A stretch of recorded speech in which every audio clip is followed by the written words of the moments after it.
Hello everybody in my live stream. Welcome back to my channel. I haven't streamed in a while. I am in Sansar right now, not in Second Life, just so you know.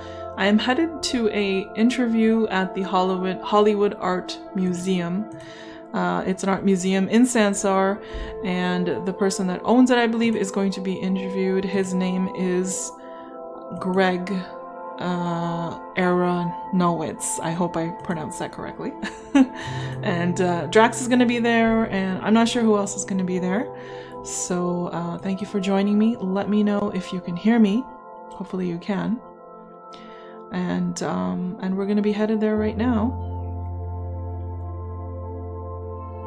And you can also join us if you like. What I'm going to do is I'm going to leave the link to the Hollywood Art Museum in the chat. Let me see if I can find it here. But yeah, I've been away in real life, and then I was busy, so I haven't been joining Draxter in the Atlas hopping every week, but hopefully I'm hoping this coming week I should be able to join. Hi guys, thank you. I'm glad you guys can hear me. This is where I'm headed. It's called the Hollywood Art Museum in Sansar, and we're going to be listening to the interview of Greg Aronowitz, who is the owner of the Hollywood Art Museum. So I'm just waiting to head on over there. It's still rezzing. Atlas hopping is a weekly episode, like a series that Draxter and I do in Sansar, not in Second Life, where we explore different areas, different experiences in Sansar. So we do that every week, and we started it back in September, I think, and we're up to like 14 episodes, I think, or 15 episodes. I missed the last month because I was busy in real life, but I'm hoping to join him again this Saturday.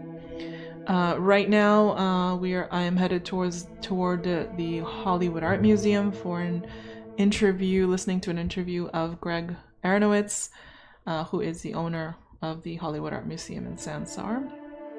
And it's just taking some time to load. I can see on Draxter's stream he's already there. So hopefully it'll load soon. Hopefully it'll let me in, because if there's a lot of people at the experience, I might not even be able to enter. So let's see what happens. Thank you very much. I'm glad you like my videos. It's been a while. Hope you guys are well. Hopefully I'll be able to live stream more often once I get back into the swing of things. I'm still trying to keep up with real life work. I missed quite a bit of it, and then, you know, quite a bit of SL stuff that I missed that I've been trying to keep up with. And I do want to explore a little bit more of Sansar. And I know Sansar, they're having more and more events and different things going on that I haven't been able to visit as of yet.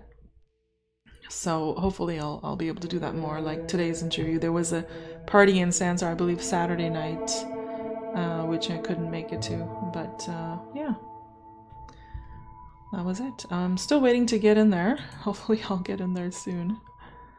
Looks like Draxter is already there. Who wouldn't be able to just hop on a plane and you know, time-wise and expenses-wise, and oops, sorry, Torley, I didn't even say hello. Hi, Torley. I was just marveling here because you're like total red carpet reporter paparazzi. Yeah, I was like, dude, I was camping out here for 2 days. It looks great with your arm motion, gesturing the microphone at Greg. It looks very kinetic. This is cool. I was waiting for celebrities, and then Greg shows up, and Jen shows up, and Torley shows up, and I don't know who to talk to first. And here's Strawberry singing. Strawberry, how are you? Hi guys. Hi Torley. Nice to see everybody. Hey, Strawberry. Hello. Hi, Torley. I love that people brought lightsabers in. Easy Gator, hello. Yes, there's lots of those around. Jen is here. Hi, Jen. Greg, is this your first? Brush with? I guess with social VR, where you actually, where one of the big selling points is that you interact with people that are not there in the physical world. Is that something that you find strange, or or is that kind of natural that you're like, oh my god, these people are real? Yeah, no, it's definitely, I wouldn't say strange. It's fascinating and amazing. The greatest part of it is that it only takes about 20 seconds to forget that you're in VR. You know, the very first time you jump in and you see other people and they come up and talk to you, you're like, whoa, this is crazy. But like the conversation we're having now, I just totally forget that you're not in the same room. Right. In a few minutes, I'll start pointing to things in this room, my physical room, thinking that you can see them. It's amazing how it really tricks the mind into thinking we are all in this space. Until you knock over your coffee cup or throw something against your screen and you end up on VR Fail 2017 on YouTube. I know. My dogs just sit here and stare at me and just can't understand. They get really excited when I turn my head and look down. They think I'm looking at them. That's funny. But, this is my first experience with communal VR. I've actually done a bunch of other stuff in what I would now consider like faux VR, because this is as real as virtual reality can be at the moment. Mm-hmm. But I had directed the world's first live action narrative VR movie, which it really wasn't VR. It was just 360. So as a viewer, you were able to look around it, but you couldn't interact with it. And that was like 7 years ago. And just doing things like that, but never to this level. Sometimes people get upset when the media conflates 360 and VR, because they say, that's still passive, and VR is sort of fully, you have full agency, and it raises like these wrong expectations when you tell, this is VR, and people assume like, I can sort of hop around, do stuff, and then it's just, it's admittedly pretty cool, but it's a different thing. Yeah, but it's not this. Well, the amazing thing about VR, it's like kind of like the holodeck. It's like it's been science fiction for so long, and everyone's been so desperate for it to be a reality that anything that's even remotely close, they would say, this is virtual reality, like the old video games. They would just kind of make the monitor that you put on your head, but it was still just a video game. But what's really funny is one of the artists that we'll see inside, Drew Struzan, who, he's going to have his whole own gallery coming up in a little bit. But in the 90s, he was commissioned by the U.S. Post Office to do a series of stamps about the decade. I guess it was in the early 2000s. He did it for the 90s, and they picked the topics for the 10 stamps, and it was like cell phones and Jurassic Park and VR. And for some reason they chose VR, because I guess it was a hot topic, but it didn't really exist. So he called me and said, hey, do you have some kind of like VR headset? So we had just done like a Roger Corman movie or something, and I had made a fake prop VR setup, and he came over to borrow it, and he said, well, just put it on and pretend like you're looking at something in VR. So I was like, and he took this picture, and I'm on a U.S. postage stamp representing the 1990s for VR, when VR didn't even really exist. So it's actually makes it even cooler to finally be here and be talking to you guys. Do you know this? There's a video from 1993, a news report about VR. It's hilarious. If you I think I know the one you're referring to. It keeps getting circulated periodically when people are like, this was quaint looking back in the really big bulky headsets. And the optimism, I'm glad the optimism, it keeps coming back. There's always in the technology cycle, there's parts where there's that, the trough of disillusionment, that whole hype cycle. It's so funny. And then when we can miniaturize and progress in certain components, it's like, woo woo, VR again, Renaissance. Funny humans. Cool. So what are we looking? Yeah. Please lead the way, Greg. Cool. So excited. Yeah, well, this is our landing area. So the idea here is that I wanted to make, if I could have the museum be anything I wanted it to be, which in VR I can, I chose to make it a backlot, so it really represents Hollywood. And each each exhibit will have its own soundstage. So this will keep growing and growing and ultimately just be this giant, like, Universal Studios type backlot. But for now, we have our first exhibit, the Star Wars one, available, and then coming soon is the Drew Struzan that'll be over there with all his amazing poster art and kind of the process of how he creates it. But let's go check out Star Wars. For the YouTube audience, real quick, again, if you're just tuning in, Greg Aronovitz, I hope I pronounced your name correctly. Oh boy. Is that correct? Aronovitz, you do special effects, you're directing, and you're an avid collector. And this is, this is Star Wars production art and models. And let's have a look. Solus, hello, Solus. You're dressed for the occasion.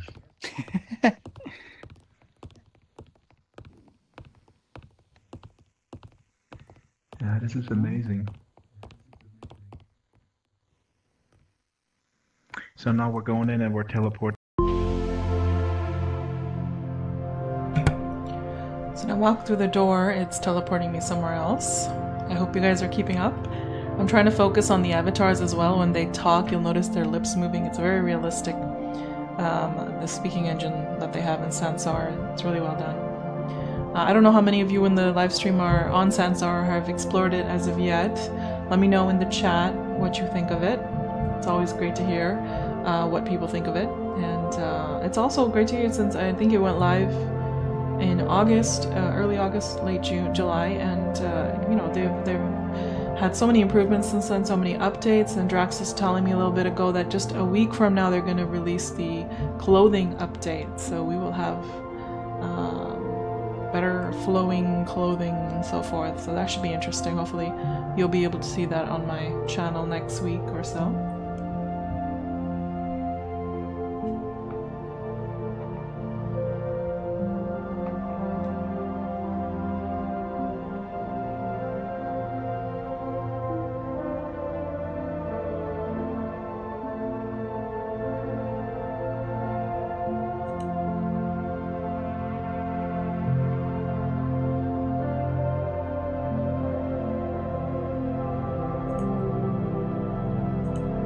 Just checking Drax's stream to see if those guys are already there. It's taking me a while to load the experiences. Looks like Torley and Greg are already there, but hasn't loaded for me as of yet. It could be my internet today.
or grab anything random from the atlas.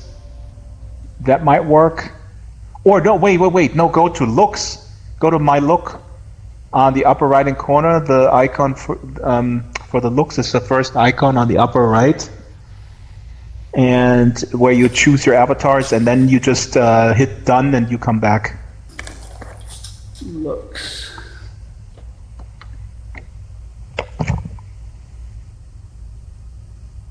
That's a good workaround to remember, because it's like essentially teleporting you. I think it's an unintuitive, but it's a good one to keep in mind if it can work. Let's hope it works. It's so quiet here, and me coming from radio, as I always say, my boss told me when the satellite is out and the feed from Washington is not working, you gotta just keep talking.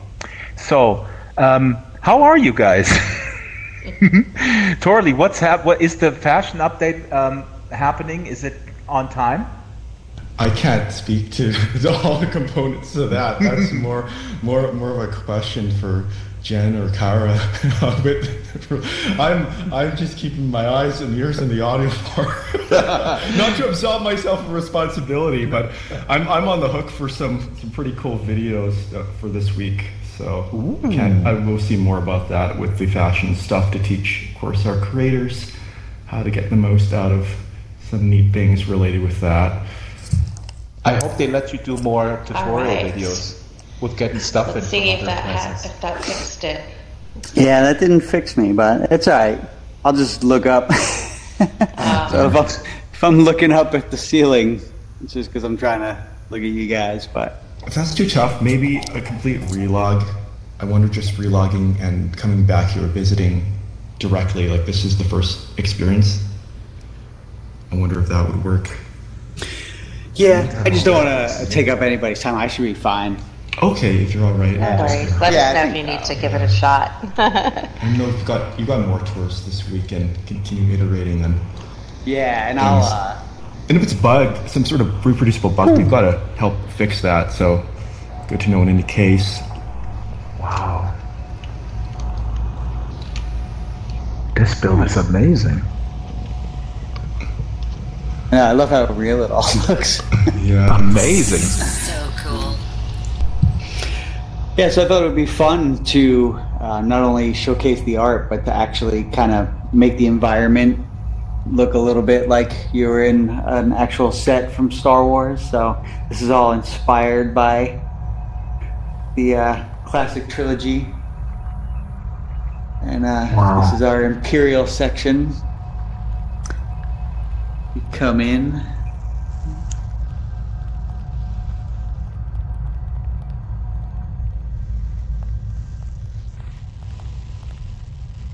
Box of model parts.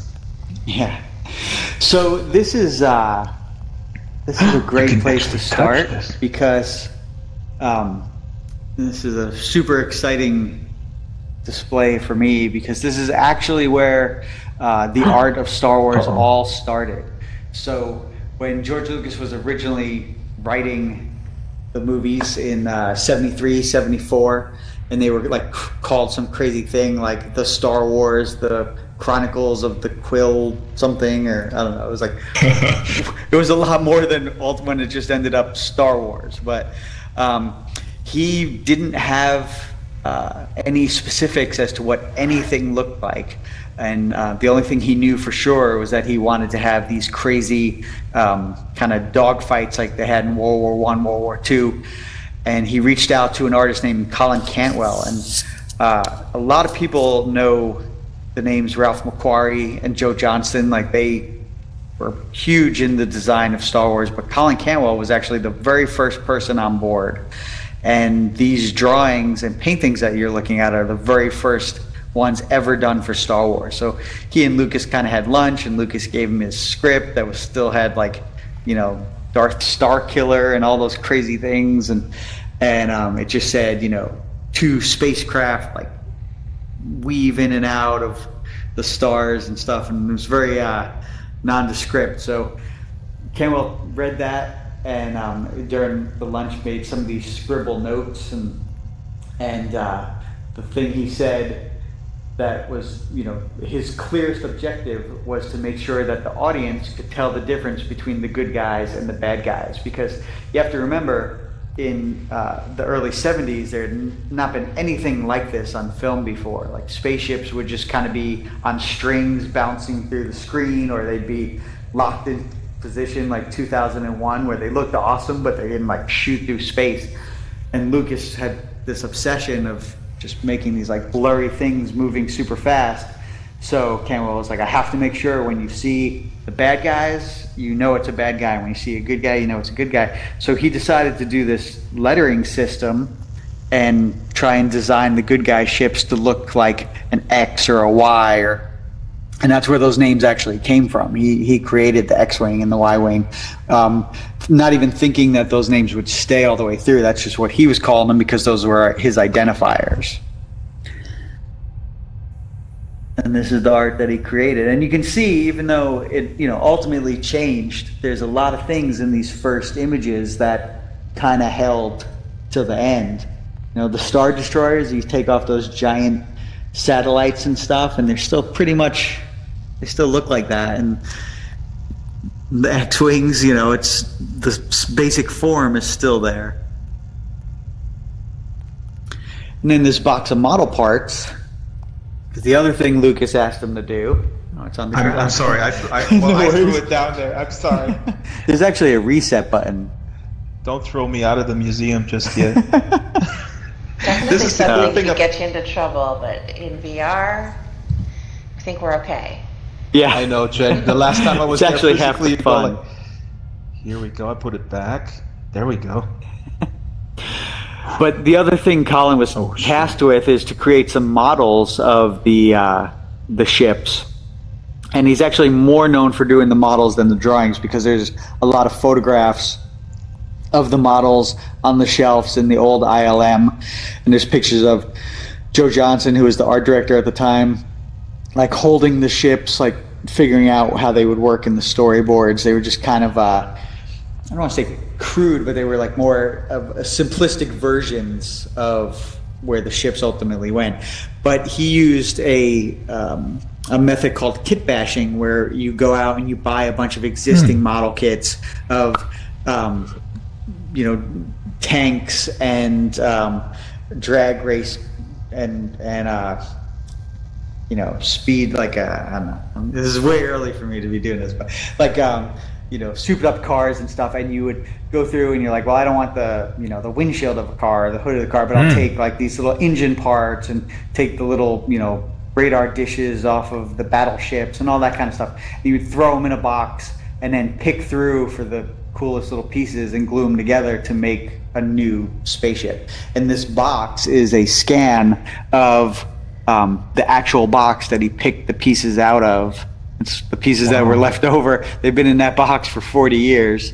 But did he spray paint those, or did you guys, when you scanned it, you didn't color them? They all seem...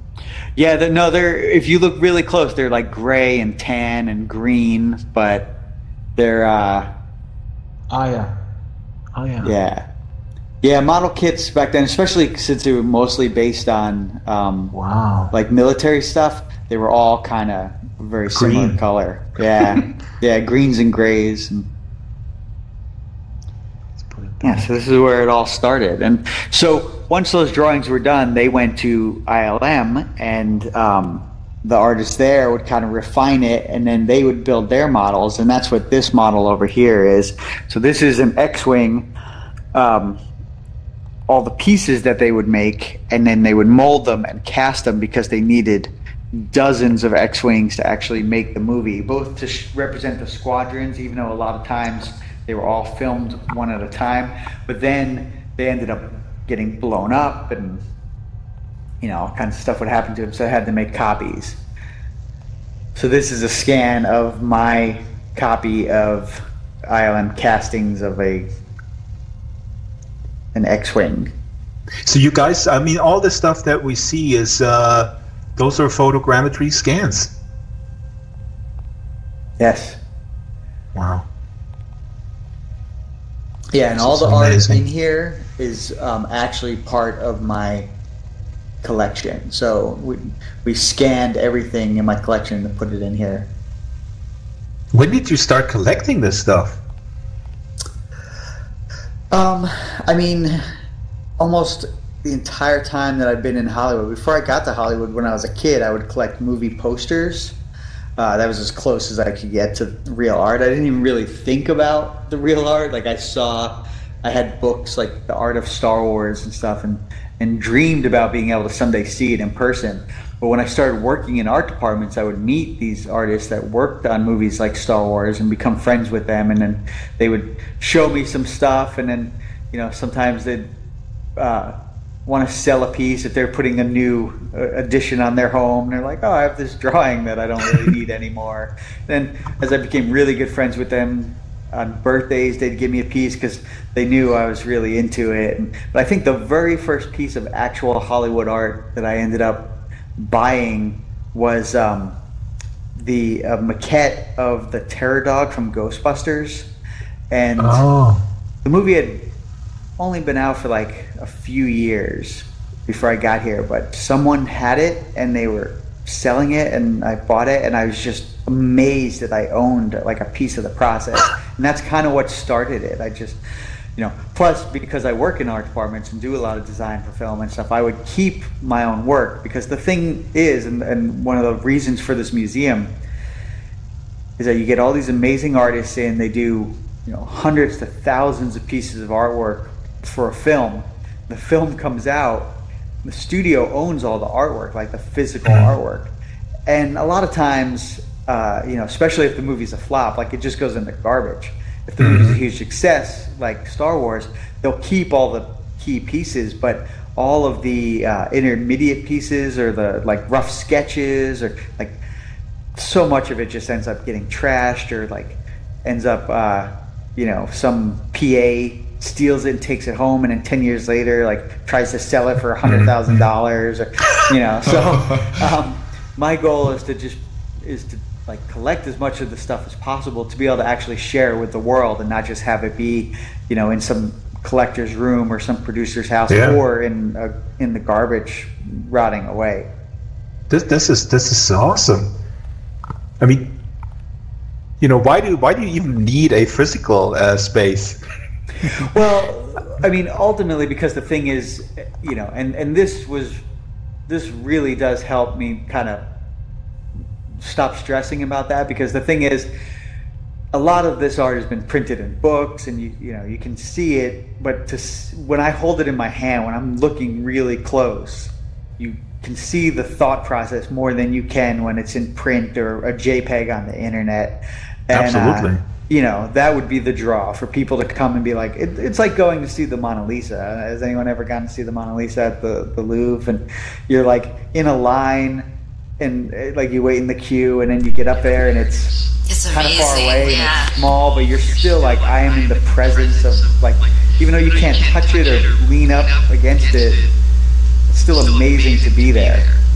Mm-hmm. So that would ultimately be, the draw of the actual museum. But if we go like look at these blueprints, the scans and the resolution in here are so good, and this is only going to get better. But you can actually lean into these closer than I'd probably let you if we were actually looking at it in real life, and you can see if I where would they do this like at your place, you were like, whoa, step back, don't touch it.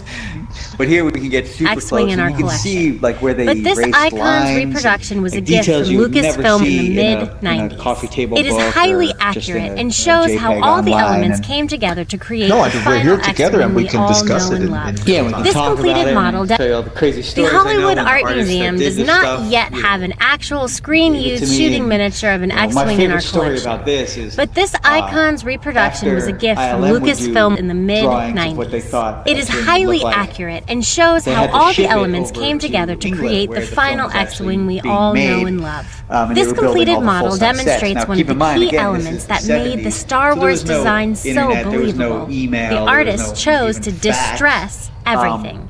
painting sets, props, and vehicles with textures and stains to make them appear aged and used.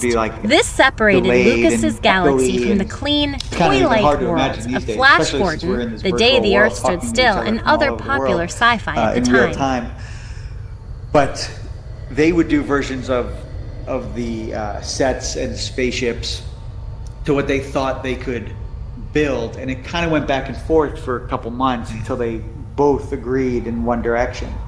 But these blueprints are early on, and one of the cool things about this is you can see, like in this forward drawing, the engines, which ended up being round, they're kind of flat where the wings touch. That was based on a Ralph McQuarrie painting, and it's listed as obsolete here, but then it came back because that's the version they went back to for The Force Awakens.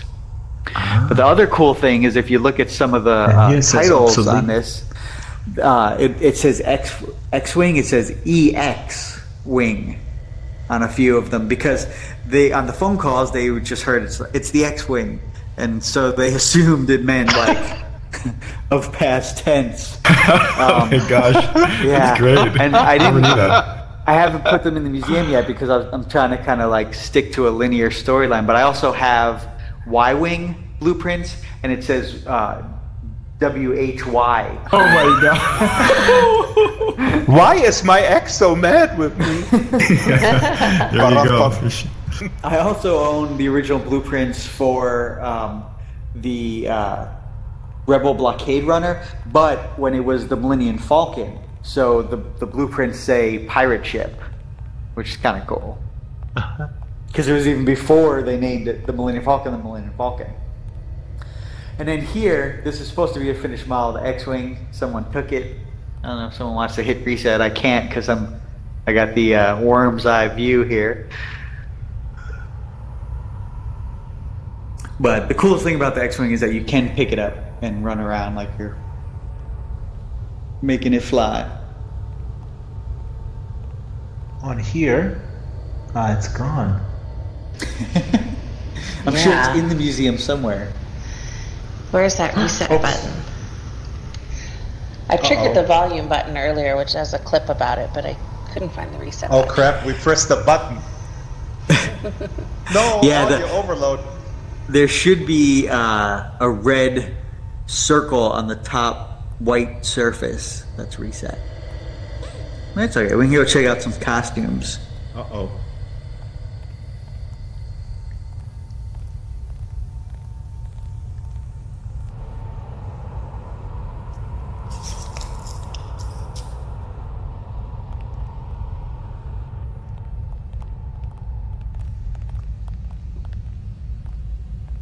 Ooh.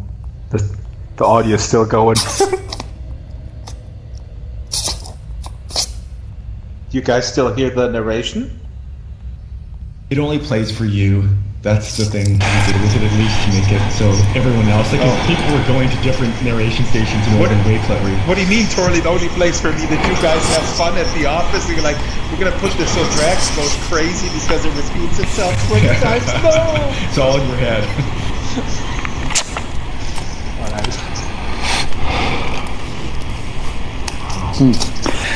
All right.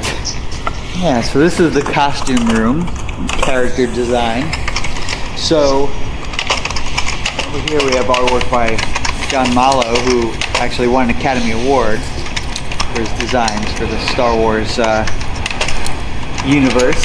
And you can just kind of see, these are all from Empire Strikes Back, so you can kind of see how he made some changes to the original Star Wars stuff, and these were his, like, when he was just working up colors for the different costumes.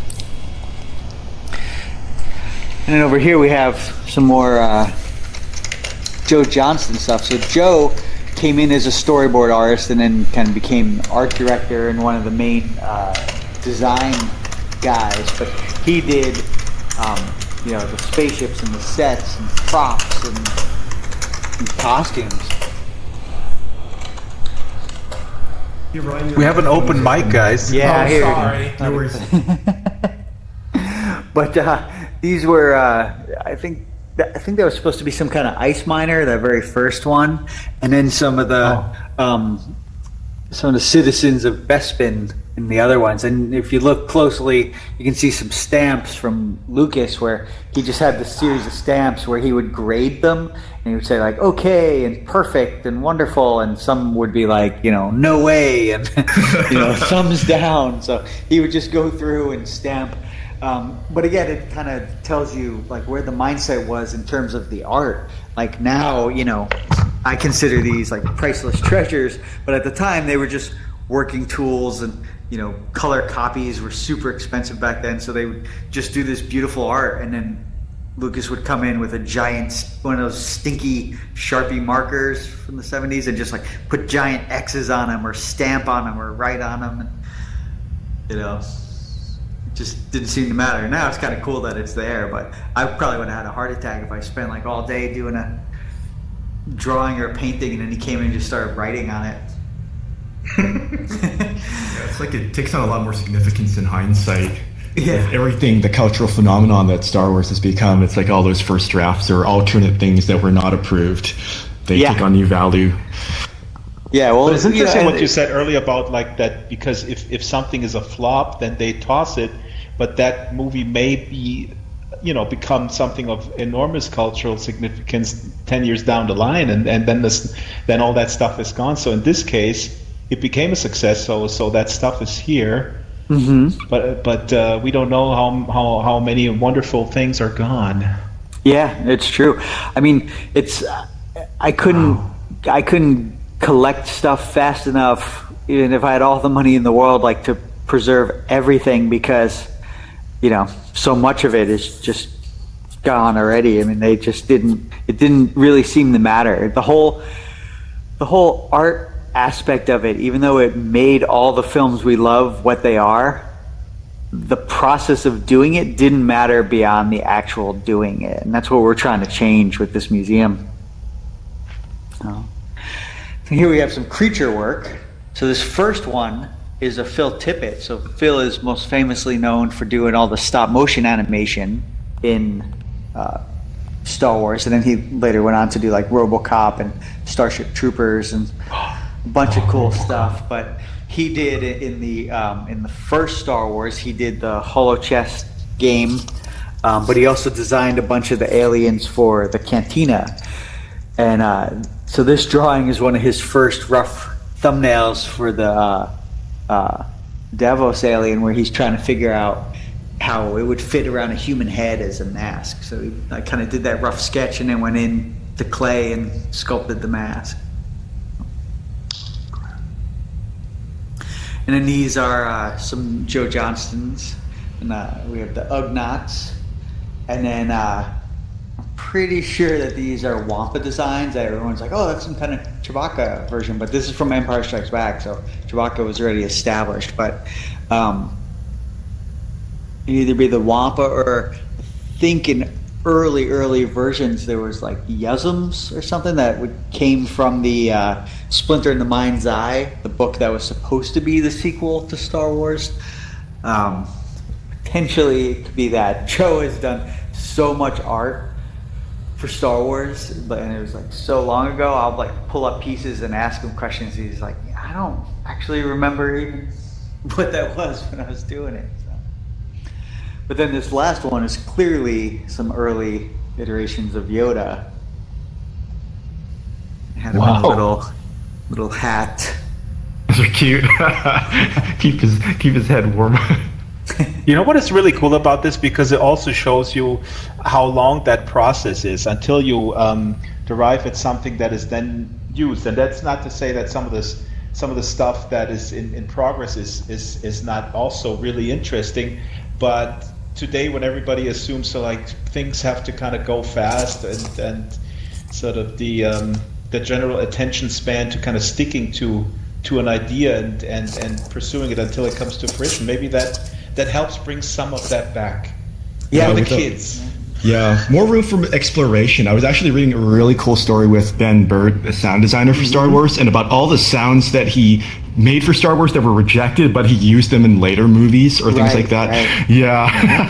Yeah, and he's like a perfect example of the exploration and experimentation. Like, I don't know, like, you know, so many sound designers that I work with today, like, and again, it's because we're trying to do everything so fast and everything, but they're like, search digital libraries and stuff, but Ben had just gone out in the world and just, you know, just walking around hitting things with hammers and stuff and recording them, but he created these amazing sounds that we had never heard before and we'll never forget. So yeah, there's so much serendipity. Like, sometimes I've read stories of some sound designers just being in like their hotel room, and the microwave happens to make a really cool sound that could be turned into a force field. Actually, I think that's one of Ben Burtt's as well. Yeah, and he pitched it down, and it became a force field, and I think it was a Star Wars or something. But he got use out of that. He was frustrated that day because he couldn't. He was looking for certain source sounds, but he didn't have that intended result. Then here, serendipity, right? Yeah. Yeah, well, that's kind of leads us over to here, because not everything starts out as what it ultimately ends up being. So here we have some bounty hunters, with the exception of this drawing here on the right. Is it was not originally Boba Fett. When Star Wars was a success in '77, Lucas automatically was like, I'm doing the sequel. So he retained the art department. He didn't even have a script yet. And he tasked Joe Johnston and Ralph McQuarrie to create kind of like a super stormtrooper. And he's like, somewhere in the story, there's going to be like, Darth Vader's henchman. And so Joe kind of went along the direction of designing him, like pulling from the Japanese armor influence that Ralph was originally using for Darth Vader, so that it kind of had little aspects of Vader in it. And this kind of evolved into the Super Trooper. And if you've seen like the prototype Boba Fett suit where he's all painted white, that was because the Super Trooper became like the Snow Trooper. But then Lucas loved the armor so much, he's like, let's bump this to a main character, and it became Boba Fett. So that's kind of like where it started there. And then those are some other bounty hunters, the crazy ones that were just kind of standing around in the background with the bandages wrapped around their head and stuff. I like how diverse the bounty hunters of Star Wars are. They just come in all shapes and sizes, and droids, like IG-88 is my favorite. Yeah.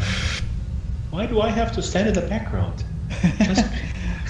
But that's what's so amazing about the design of Star Wars. Like, so IG-88 is like a prop. He doesn't even have dialogue or anything, but we all instantly fell in love with him. He has action figures and, bed sheets and all this stuff. He doesn't do anything. He just looks so cool. And fleshed him out in 8 seconds later stories. Yeah. Yeah, but there's very few universes where, you can have background characters that can end up having like entire series based on them because they're just so cool. All right, so this is getting into a little more of creating the environment. Creating the world. Yeah. And again, talk about, things that started out as being part of something and then didn't make the cut, then they actually, in this universe, pop up later. So here, along this wall, we have Vaders Castle on Mustafar. And those were drawings done, again, right after Star Wars, so, like 1977, 1978. Joe Johnston did them. Ralph McQuarrie had done some iterations of it too. But ultimately, it got cut from the script, whether it just kind of bogged down the story or they felt it was just too hard to pull off at the time. But it resurfaced just last year for Rogue One. We actually go back to that same location, and it is actually still very similar to the drawings that Joe and Ralph had done in the late 70s. So in some ways, when you have a cool franchise, not everything that gets cut goes away forever. It can kind of pop back up. And then here we have some Ralph McQuarries. So Ralph is probably, the most known name for designing stuff in the Star Wars universe. A lot of his he did a lot of like finished paintings that went on to be posters and T-shirts, and they're just more like the iconic views of Star Wars. But he also did a lot of artwork in the movie, including a bunch of the matte paintings. And this whole wall is his prep work to create one of the matte paintings for Bespin in Empire Strikes Back.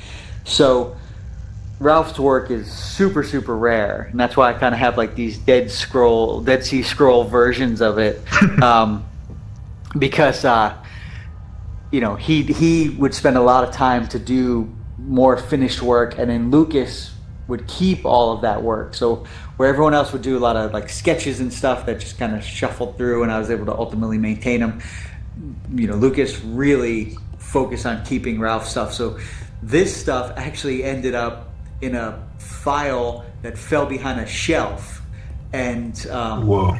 And that's why it had some water damage and stuff, and it was behind that shelf for like 35 years.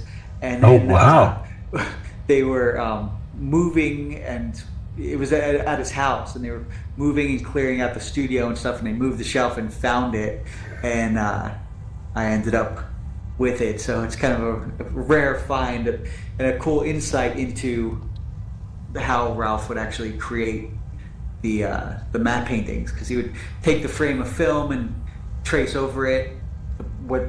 So how matte paintings work is they'll like film something. In this case, it's Luke and R2 coming down a corridor in Bespin on Cloud City, but the walls would only be so high, and there might not be a background, but then they would paint around that frame of film and create the rest of the environment, and then composite the two together. So what the audience sees is this bigger room with a background and then the actors in it.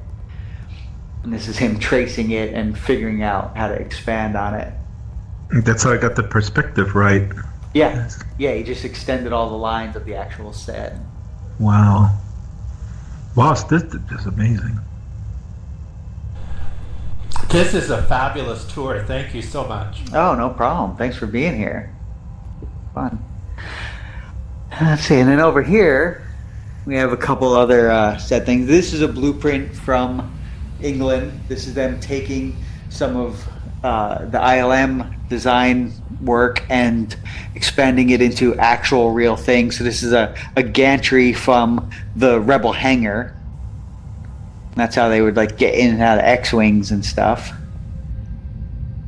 And then this is another, that's one of my favorite pieces. This is another Joe Johnston piece from Empire Strikes Back. This was a possible look for the entrance to the Hoth Rebel Hangar. And they clearly went into a different direction, just kind of carved it out of the ice. But at one point it was going to be like a big landing station or something. That's crazy. Did you make this? The art? Yeah. Oh no, Joe Johnston did that for for Empire back in. Absolutely blind. Is he blind? Is he a blind artist or something? No. Oh goodness, it's depressing.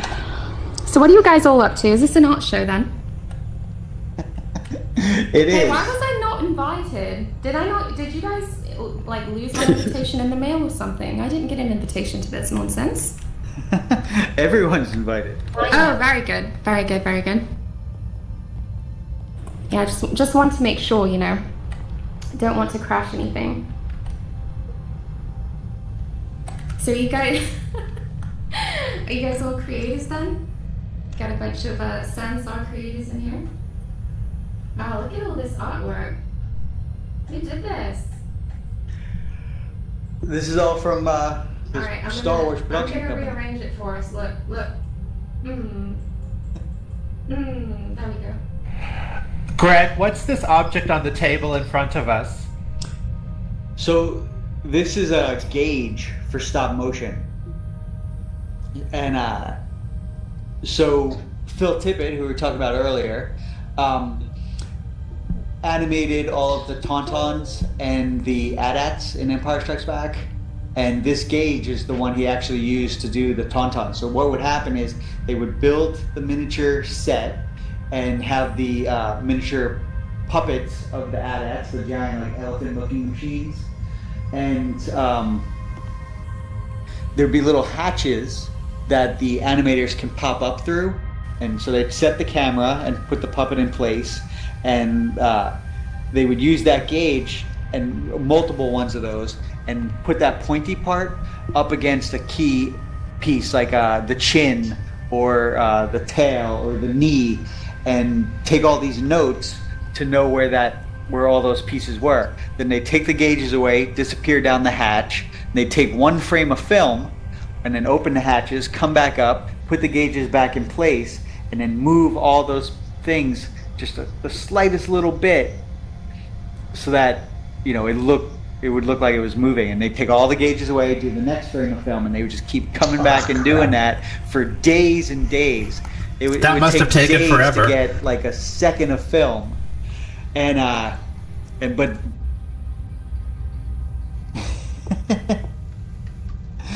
it was one of the only ways to do it back then.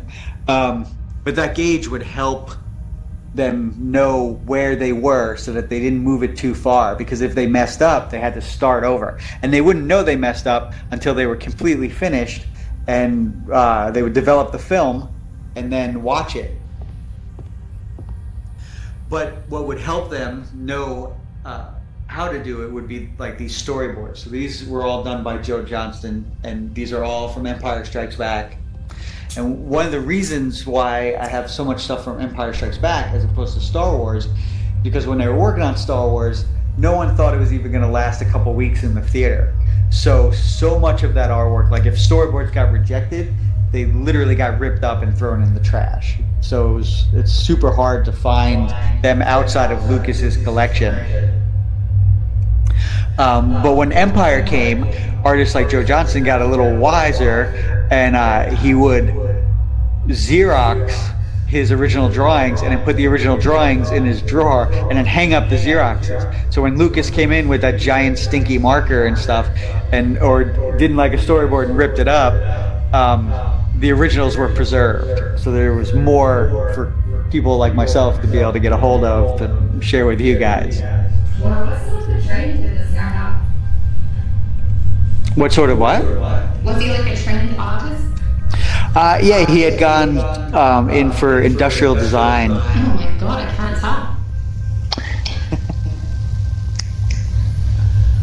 Greg, she's a troll. She's trying to be funny. You can just mute her by left-clicking her. I'm sorry, is it troll?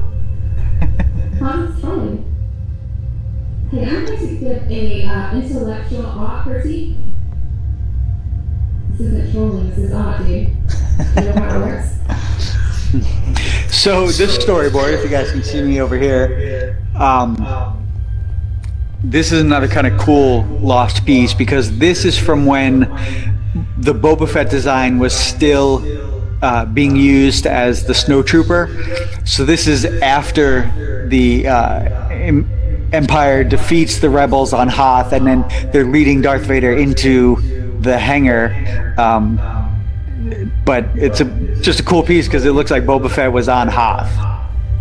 Hey, is there a dress code for this art gallery? Strawberry show, apparently a little bit.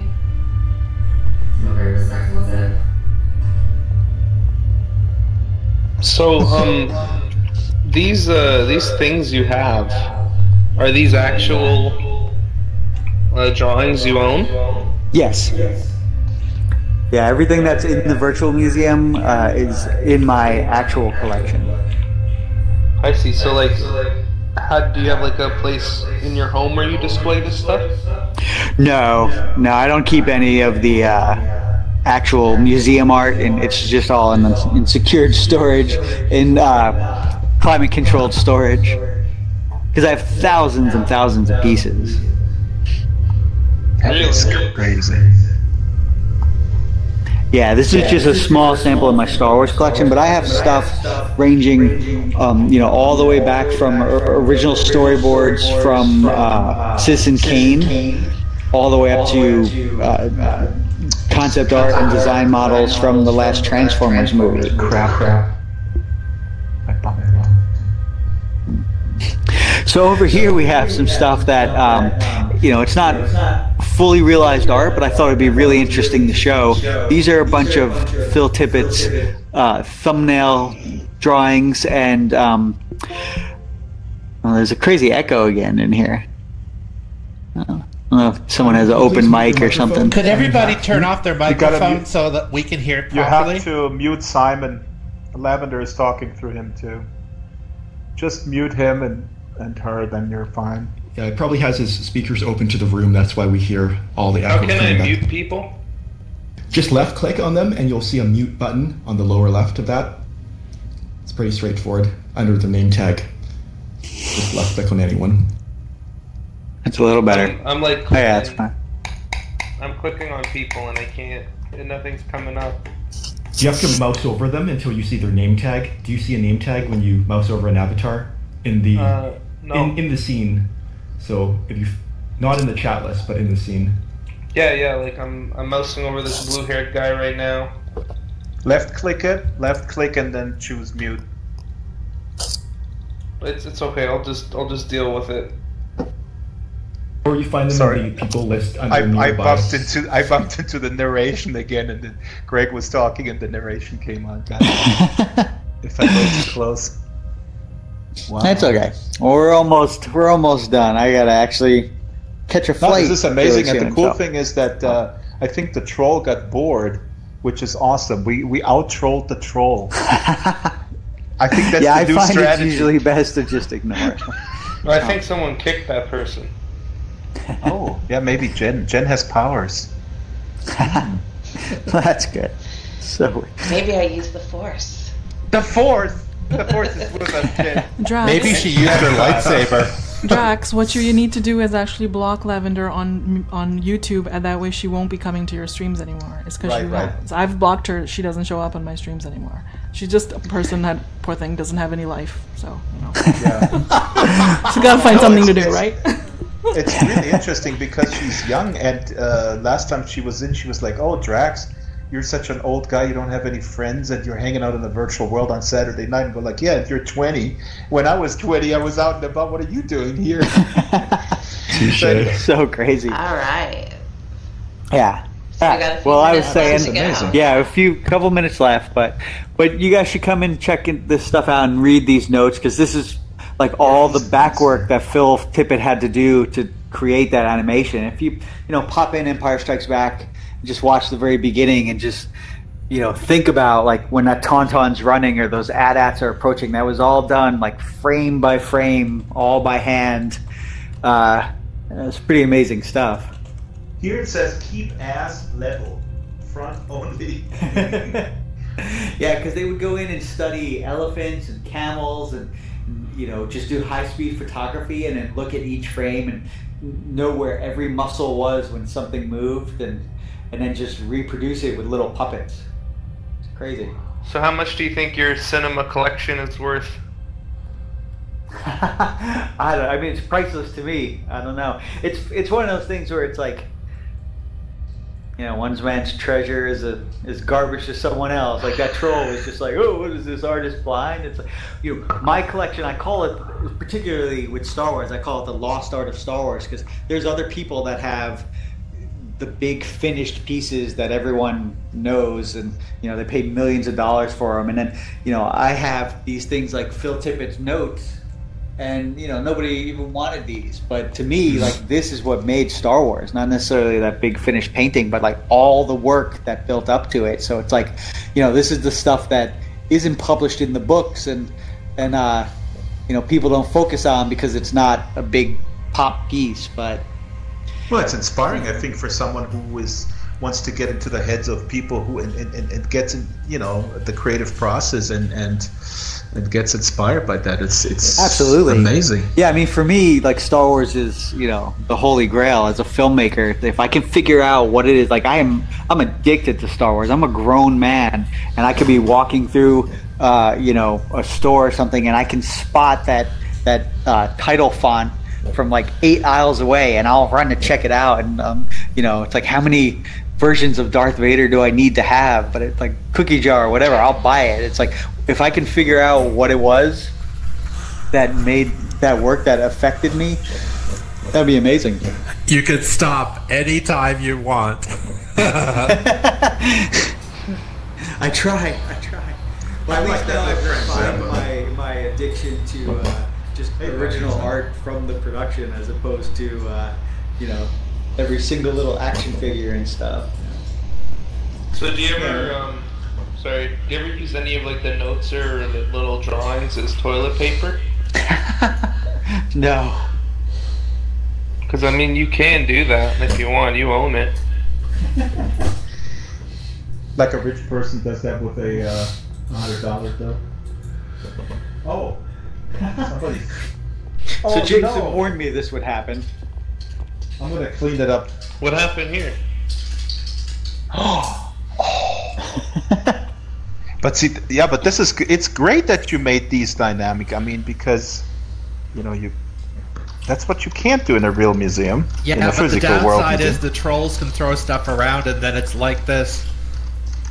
Well, then, in future use, I'll have to figure out how to do like a hidden, like total reset button, so that when I come in to talk, I can just like put everything back. But this room is particularly cool to me because I wanted to show how Star Wars lived, the art of Star Wars lived even beyond the making of the movies, and it was kind of how I got to be part of the Star Wars galaxy, because I had the license for a bunch of years, and I created these sculptures, and so it's fun to be able to like have these things that I grew up with and loved, and now I get to like make my own version, and then people can buy them and have them in their Star Wars collection. Those pieces. But one of the coolest parts about being able to create the product was when I went and did that box.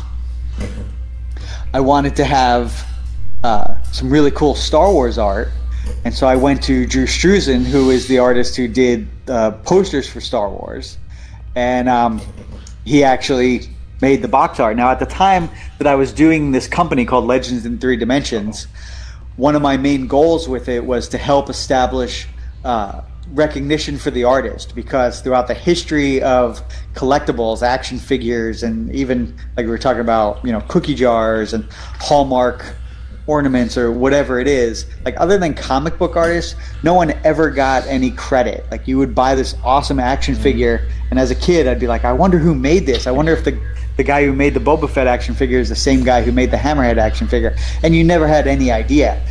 So I really wanted to kind of help forge the way where people got credit for their work. So when I created my pieces, I would put credits of the team that helped me do it, and one of the things I would do is put photos on the back of the box. And when I was doing the Star Wars box, I asked Drew to do the art. He said he would, and he's like, "Are you going to put a picture of you on the back of the box?" And I was just like, "Yeah." He's like, "All right, well, I'll paint your portrait."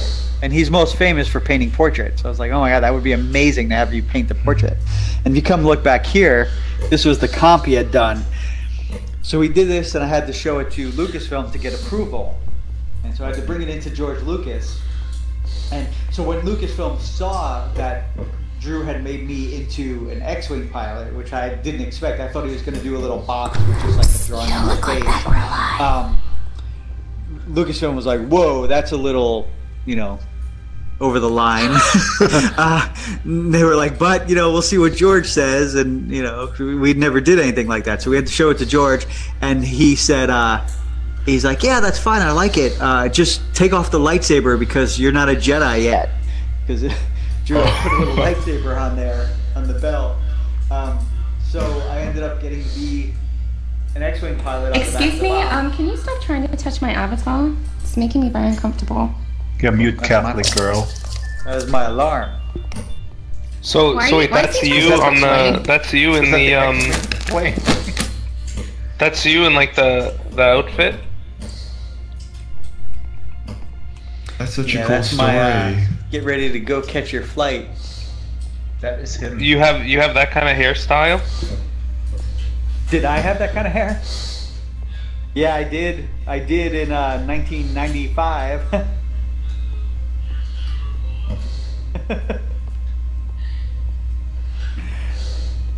Yeah, I'm thankful that he did my portrait not during my mullet days. It's absolutely awesome. You have to catch your flight, and we're going to clean up this museum. Thank you so much, Greg. This was wonderful. Stick around, Ryan. Thank you so much, Greg. I'm going to supervise this. Blog post is already up, Thank guys. you guys for being here. Yeah, it was great hearing everything. Thank you. I'm gonna have to bring my husband. He's obsessed with Star Wars. Absolutely awesome. Alright, guys. I'll see you soon. Alright, thanks Rock so on, much, Greg. May the force be with you. Bye, Greg. Always. Bye, Greg. Bye. Jennifer, you want to wield the force again?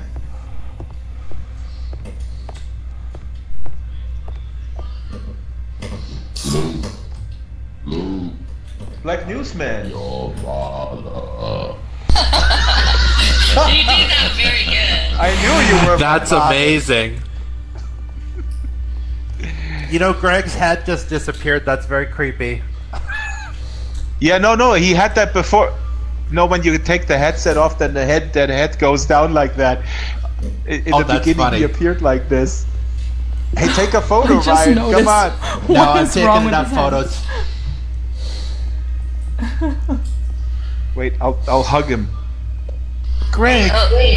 He used his lightsaber on him. Greg had to sell his head for his collection.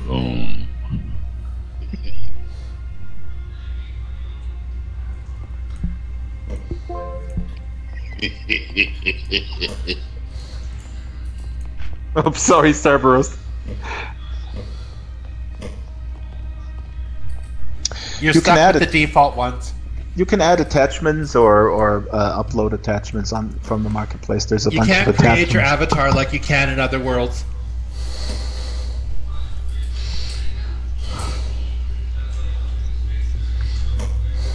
They probably will allow it in future sometime. No, everybody's going to look like a Republican forever, like except me. for Cerberus. Yeah, like you, right? Ryan is actually the prototype. They're going to scan Ryan, and then everybody has to look like him. Scary, eh? Strawberry, shall we cut the stream? Yeah, whenever you like. I was wondering who you're talking to. I muted a bunch of people, so maybe I muted the wrong person. Yeah. No, I think really Catholic girl is Lavender's alt, so yeah, I muted that. Yeah. But I also muted Flip Mob. I don't know if that's a person, like a regular person or a person with no life. But anyways, I wanted to double check with you about the update, because a lot of people were asking in my stream about the clothing update you were mentioning. It's coming next week. Ah, yeah. Torley, I'm not sure if Torley can give an answer to that, but nobody wants to answer. Jen, can you briefly confirm that the clothing update is still next week, or? I can say that it's coming mid-month. Okay. So January. We're shooting for next week, yes. Oh, okay. Early next week. Sweet. Yes. Woohoo! Excited. Yeah. Okay, I'm gonna cut my stream. Okay, guys, on YouTube, thanks for watching. The URL is in the description. Strawberry for giving me the 411 on how to deal with trolls, because I'm slow on that. No, Drax, all you have to do is block her on YouTube, and she will never know what you're doing and where you're streaming, and you won't have to deal with her. I have all the trolls blocked on YouTube, so, you know. She shows up at your stream all the time. It's ridiculous. Yeah. Well, she showed up also in Second Life because I had the slurl, which I now block out on the. You don't need to do that. You just need to block her on YouTube, and then anyways, let me stop my stream. Okay. Thank you, everybody guys, on I'm gonna YouTube stop the stream too for visiting. And, we'll be back with that. We'll see you Saturday. Oh, streaming folks who are watching Saturday 10 a.m. We're gonna shoot a really cool crowd scene in Astroport, but I already said that, and I will re-announce it. Thanks for watching. Bye. Bye, guys. Okay, cut.